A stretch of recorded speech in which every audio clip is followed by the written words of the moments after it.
धुळ्यातल्या gel road भागात जिल्हा कारागृहाच्या प्रवेशद्वारासमोरच युवा सेनेच्या संपर्क कार्यालयाचा उद्घाटन सोहळा पदाधिकाऱ्यांच्या हस्ते करण्यात आला.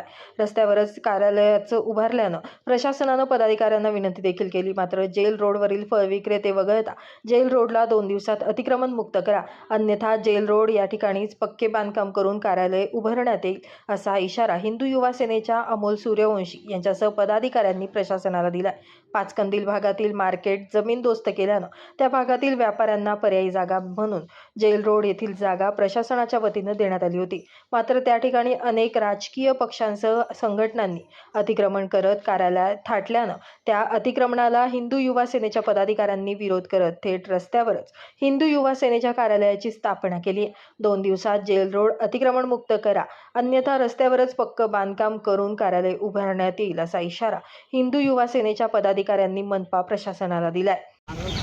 आज हिंदू युवा सेनेच्या वतीने जेल रोड जेल समोर धुळे शहरातील प्रत्येक घटकासाठी त्यांना न्याय मिळवून देण्यासाठी आज इथं कार्यालयाची स्थापना झालेली.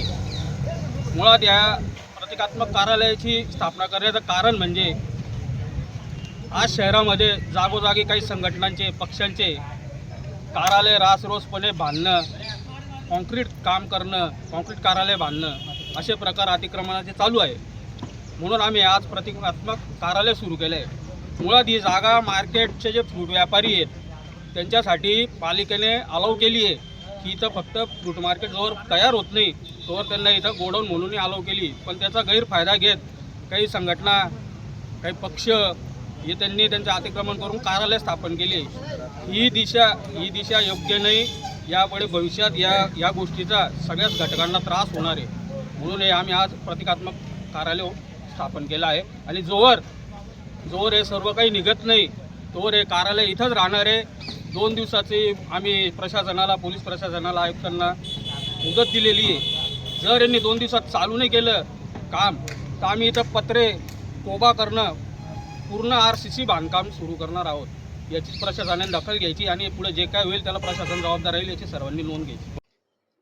यावेळी सामाजिक कार्यकर्ते तथा हिंदू युवा सेनेचे विकी परदेशी, अमोल सूर्यवंशी, नगरसेवक रोहित चांदोडे, नगरसेवक जयेश पावदे, दिनेश बागुल, मयूर शार्दूल, संतोष परदेशी, मोहन टकले, किरण अहिरे, भटू गवते, टिंकू बडगुजर, कैलास कासार, योगेश कोठावदे, सिद्धार्थ साळवे, सार्थक पाटील, विजय जाधव, प्रीतेश अग्रवाल यांच्यासह हिंदू युवा सेनेचे पदाधिकारी मोठ्या संख्येने उपस्थित होते.